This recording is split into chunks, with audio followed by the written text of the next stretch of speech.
Nah, di situ saya belajar lagi. Saya nggak tinggal di situ, saya cuma sewa tanah sama satu kamar, nggak ada yang tinggal di situ. Saya mau buka gudangnya gitu ya, mau buka gudang, barang-barangnya udah hilang semua. Blender nggak ada, bakaran nggak ada, padahal saya udah siap roti bakar, udah belanja jagung, semuanya nggak ada, hilang semua. Investasi batubara itu mengkaitkan ini ya, walaupun mungkin salah satu yang bisa katakan mengkaitkan itu adalah bergabungnya Yusuf Mansur di Warung Steak.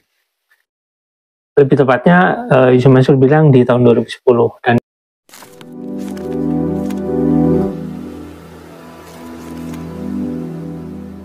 itu terkonfirmasi dengan banyak video ya yang saya temukan juga.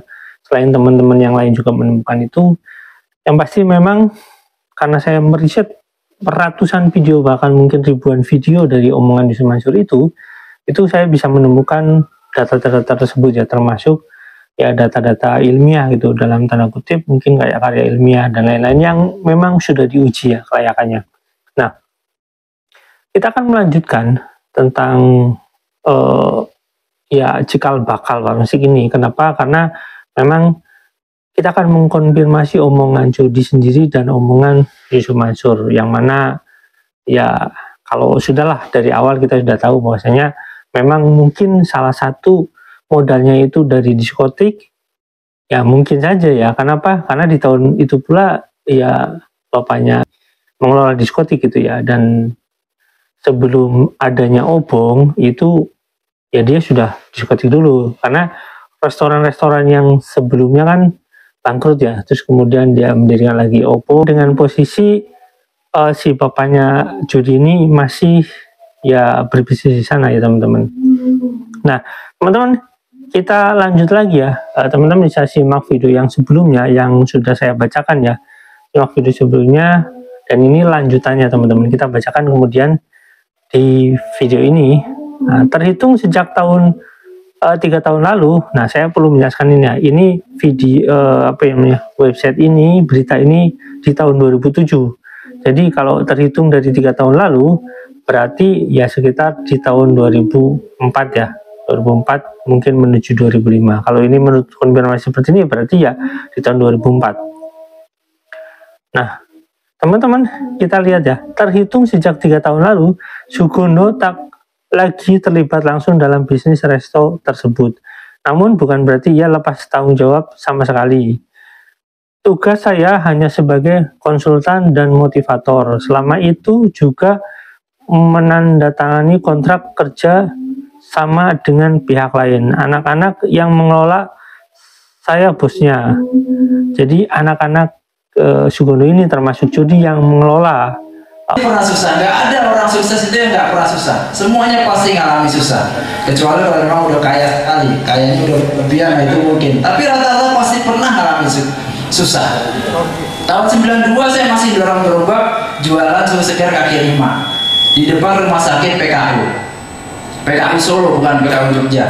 Nah keyakinan saya depan rumah sakit itu kan orang pada butuh susu, pasti laku lah. Ya akhirnya alhamdulillah jualan, dorong gerobak depan rumah sakit PKU, air panas saja dijual laku.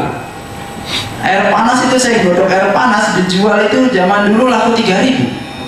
Jadi apa aja tuh laku dijual. Ya alhamdulillah.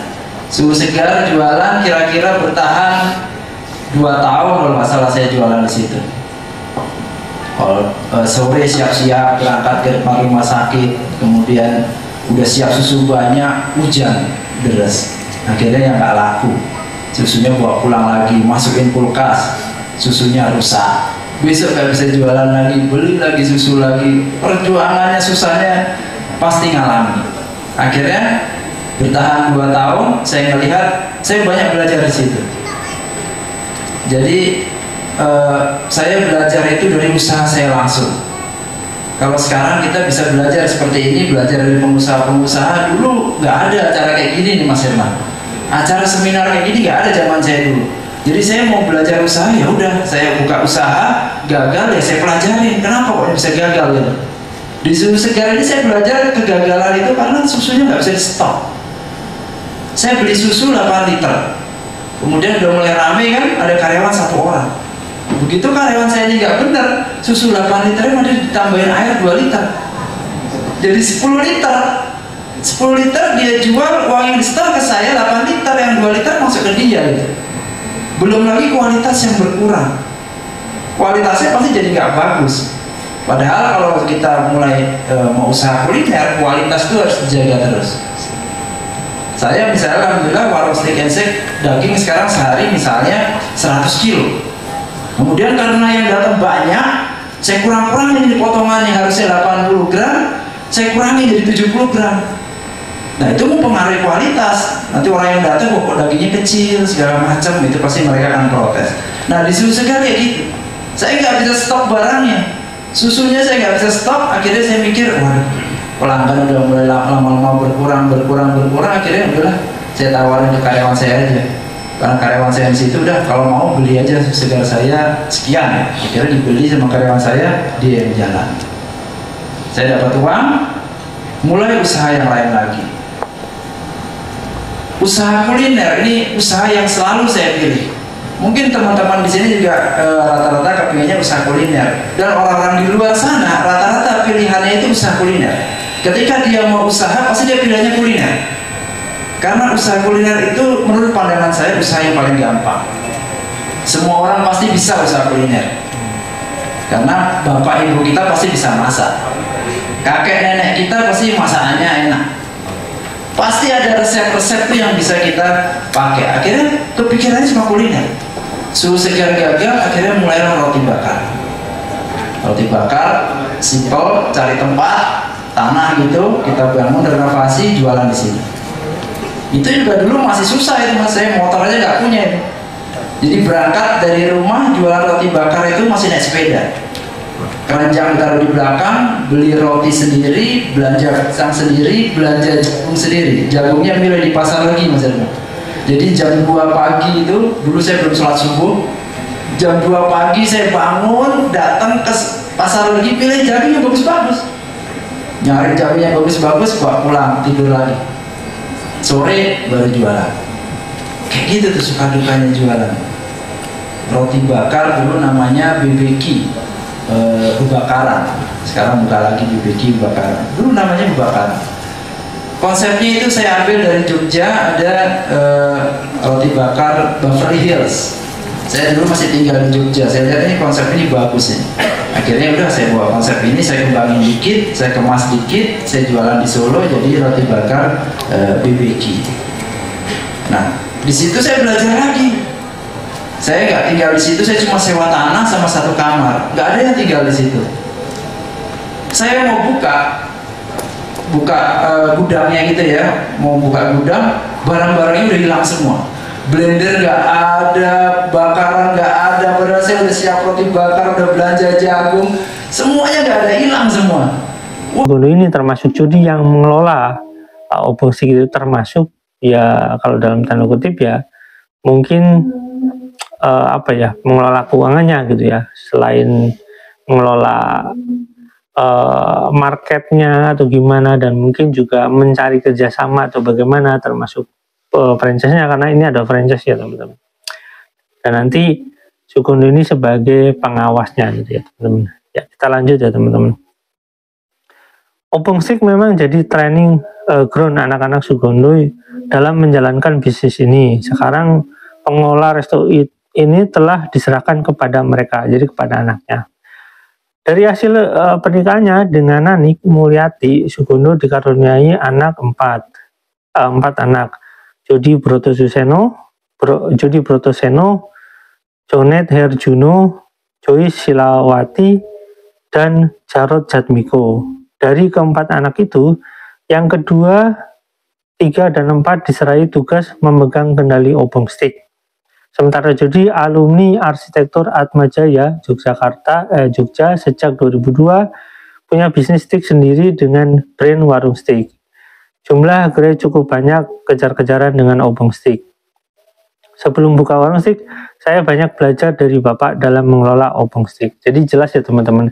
Jadi sebelum buka warung stick ya memang Jody ya sebagai pengelola, karena Jody kan anak yang paling tua ya teman-teman. Jadi mengelola terus mungkin karena dia kuliah, terus dia juga berpikir untuk bisnis sendiri. Karena segini teman-teman, jika membuka brand saingan tapi sebenarnya bukan saingan, itu ada kadang-kadang menjadi solusi untuk meningkatkan engagement gitu. Jadi untuk meningkatkan ya ketertarikan manusia.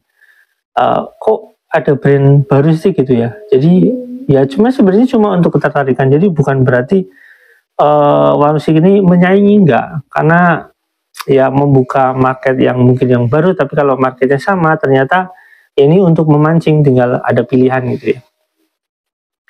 Dalam mengelola Bongstik dilakukan pembagian tanggung jawab di antara anak-anak Sugondo. Pembagiannya per wilayah. Jonet mengelola gerai Bongstik di Jawa Timur, Surabaya, Malang, dan Bali, dan Pasar. Alumni Akademi Uang dan Bank ini sekarang tinggal di kota kelahiran bapaknya, Surabaya. Joyce Putri satu-satunya tinggal di Solo. Pembagian tugas mengelola Bongstik wilayah Jawa Tengah dan DIY. Mahasiswi Publistik Universitas Negeri 11 Maret Solo ini juga bertanggung jawab atas kelangsungan bisnis garment Jasmine Fashion yang didirikan oleh orang tuanya di kotanya, pencipta lagu Bengawan Solo. Jadi diciptakan di Solo ya. Adapun si bungsu Jarot semenjak duduk di bangku SMA di Jakarta sudah dipercaya memegang Bongstik di sekitar Jabodetabek, Jawa Barat. Yang menarik, jumlah gerai di wilayah pengawasan Jarot cukup banyak karena ada di beberapa kawasan seperti di Cinere, Bogor, Depok, Buaran, dan Jatiwaringin. Nah, ini teman-teman penting ya. Selain menginspirasi anak-anaknya berbisnis, selama ini Sugondo juga telah banyak memberikan lapangan pekerjaan bagi keluarga besarnya dengan melibatkan mereka sebagai manajer gerai. Contohnya Abian TH yang menjadi manajer Bongstik di Jogja adalah adik kandung dari istri Sugondo. Jika tidak ada keluarga, mereka menyerahkan pekerjaan kepada orang yang luar yang dipercaya. Nah teman-teman, jadi kan jelas ya, cikal bakal warung musik itu ya sebenarnya cuma pengembangan dari Obong aja dengan pilihan. Jody ini mungkin ya udah kamu buka brand sendiri, ini modalnya gitu ya. Dan ya otomatis di saat itu Jody itu ya bukan orang miskin ya teman-teman. Kenapa nggak ibaratnya nggak berdarah-darah? Karena posisinya itu ya posisinya sedang maju ya teman-teman. Artinya untuk memberi anaknya semacam modal gitu ya untuk mendirikan satu brand yang sama, dan itu sangat mudah karena tinggal copy paste, tinggal ganti nama, ya itu gampang gitu ya teman-teman. Jadi bukan orang miskin yang diceritakan seperti Jody, tapi ya sudah, nanti kita lanjut lagi karena nanti akan kita compare ya teman-teman.